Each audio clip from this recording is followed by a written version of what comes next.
apprendre techniquement à faire quelque chose.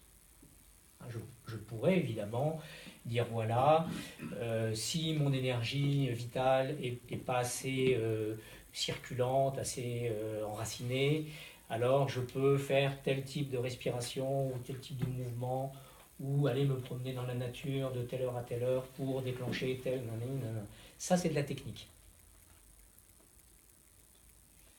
Dans l'écologie intérieure, on utilise bien sûr des méthodes, mais on ne va pas chercher à obtenir un résultat précis. C'est-à-dire telle méthode, si vous voulez, elle va produire quelque chose de différent chez chacun d'entre nous, simplement parce que nous sommes des gens différents, même si on partage la même humanité. Alors, prenons un exemple.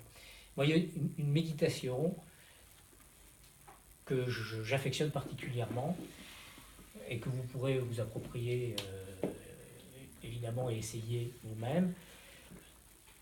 Pendant que je vous parle, est-ce que vous avez conscience de vos pensées, des vôtres? C'est-à-dire, bon, je vous dis des trucs, et puis le petit moulin, il fait son job. Alors, si vous êtes très concentré, il n'y a que ce que je vous dis, mais alors là, c'est chapeau. Mais normalement, vous devez avoir dans votre esprit ce que je vous dis, et puis à côté, un truc, une espèce d'écho, de décodeur, enfin, et vous essayez de vous approprier, évidemment, ce que je vous dis en le comprenant, en le traduisant dans votre langage à vous. Donc moi, la méditation que j'aime bien, et très surprenante, c'est ce qu'on pourrait appeler la méditation du stop.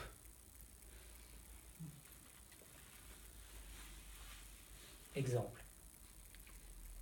Toute personne qui pourrait évidemment se reconnaître dans mon exemple serait que pure coïncidence. Est-ce qu'il y a parmi vous des sauveurs? Tout le monde. Un sauveur ou une sauveuse, qu'est-ce qu'elle fait? Quand elle est en situation de sauver quelqu'un, elle s'oublie et elle se jette à l'eau, elle nage, elle pousse les requins, les machins, les trucs, elle prend la personne, elle la ramène. D'accord? Nous sommes tous à un endroit, moi y compris, des sauveurs. À l'endroit où nous sommes sauveurs, nous nous perdons, nous oublions complètement.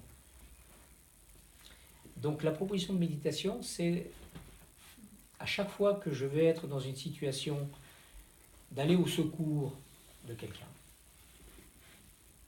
ou que je ne vais pas m'écouter dans mes vrais besoins authentiques, ça veut dire que je vais au secours de quelqu'un, je fais stop. Je m'invente une télécommande et je fais stop. Et j'observe ce qui se passe. Et à ce moment-là, qu'est-ce qui va se passer? J'ai toute une quantité d'énergie qui se mobilise. Je me dis, mais non, mais d'habitude, ouais, non, alors là, je pourrais sauver cette personne, là, il faut que je l'aide absolument, mais comment je vais faire? Et puis, il y a l'autre partie qui observe, qui se dit, bon, ok, je suis là avec moi, et je vois bien qu'il y a une mobilisation de mon énergie qui va d'une certaine manière se dériver et que je vais perdre. Alors, ça ne veut pas dire que ça aide pas quelqu'un éventuellement, mais si c'est répétitif, si je ne sais pas faire autre chose sur les 24 heures d'une journée que de toujours avoir une cause à défendre, quelqu'un à sauver ou quelqu'un à blâmer, parce qu'en général c'est jamais tellement très loin, hein, je peux essayer de ralentir ça. Alors, je vous propose en temps réel de le faire. Ça prend une minute. L'idée c'est, il n'y a pas un